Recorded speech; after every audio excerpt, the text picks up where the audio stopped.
ശിവരാമഭാരതി foundation ജില്ലാ കമ്മിറ്റിയുടെ ആഭിമുഖ്യത്തിൽ കെ.എ. ശിവരാമഭാരതി അനുസ്മരണ ദിനം ആചരിച്ചു. സ്വാതന്ത്ര്യസമര സേനാനിയും സോഷ്യലിസ്റ്റ് ആചാര്യനുമായിരുന്ന കെ.എ. ശിവരാമഭാരതിയുടെ 35ാമത് ചരമവാർഷികമാണ് ആചരിച്ചത്. 1954 തിരുക്കൊച്ചി നിയമസഭയിലും പിന്നീട് ചിറ്റൂരിന്റെ എം.എൽ.എയുമായിരുന്നു ശിവരാമഭാരതി. ഗോവൻ വിമോചന സമരം ശിവരാമഭാരതിയുടെ രാഷ്ട്രീയ വഴിത്തിരിവായിരുന്നു. നെല്ലിയാമ്പതി, മലയ്ക്കപ്പാറ, മൂന്നാർ എന്നിവിടങ്ങളിലെ എസ്റ്റേറ്റ് തൊഴിലാളികൾ ഉൾപ്പെടെയുള്ളവരുടെ നിരവധി അവകാശ സമരങ്ങൾക്ക് നേതൃത്വം നൽകിയിരുന്നു. ലോക്ദൾ ദേശീയ വർക്കിംഗ് പ്രസിഡന്റായിരുന്ന ശിവരാമഭാരതി ചരൺ സിംഗിന്റെയും ജോർജ് ഫെർണാണ്ടസിന്റെയും സഹപ്രവർത്തകനുമായിരുന്നു. നല്ലേപ്പിള്ളി എസ്.എ. കൺവെൻഷൻ സെന്ററിൽ നടന്ന അനുസ്മരണ പരിപാടി കാളിദാസ് പുതുമന ഉദ്ഘാടനം ചെയ്തു. ശിവരാമഭാരതിയുടെ ചരിത്രം ഇന്ത്യയുടെ 3 ഘട്ടങ്ങളിലൂടെ കടന്നു പോകുന്നൊരു ചരിത്രമാണ്.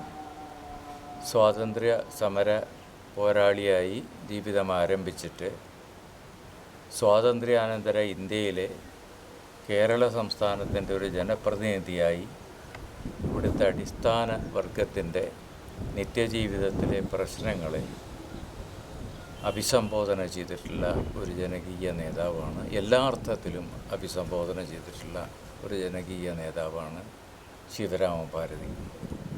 അദ്ദേഹത്തിനെക്കുറിച്ച് അദ്ദേഹത്തിൻ്റെ ഈ 35ാം ചരമ ദിനത്തിന് അദ്ദേഹത്തിനെക്കുറിച്ചുള്ള ഓർമ്മകൾ അദ്ദേഹത്തിനെക്കുറിച്ച് അറിയുന്ന ആൾക്കാരുടെ ഇടയിൽ പങ്കുവയ്ക്കുന്നതിന് പകരം ഇത്തരം പൂർവ്വസൂരികളെ വരും തലമുറയ്ക്ക് പരിചയപ്പെടുത്തി കൊടുക്കാനുള്ള ഒരു സംവിധാനമാണ് ഇതിൻ്റെ പശ്ചാത്തല പ്രവർത്തകർ ആലോചിക്കേണ്ടത് എന്നാണ് പറയാനുള്ളത്. ശിവരാമഭാരതിക്ക് എന്നും സജീവമായിക്കൊണ്ടിരിക്കുന്ന ഒരു സ്മാരകം അദ്ദേഹം പ്രതിനിധീകരിച്ച ഈ നിയോജക മണ്ഡലത്തിൽ ഉണ്ടാവണം.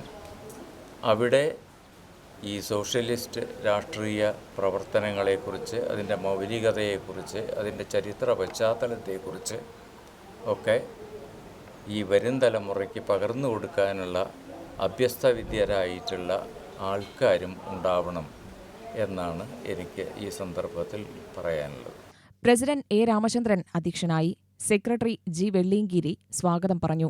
Joint secretary K. Thangavelu, Vijayan Vadakkanthara, Pechimuthu, Muthu, Sivaraman Pattancheri, Leji Krishnan, Mohanan എന്നിവർ പ്രസംഗിച്ചു.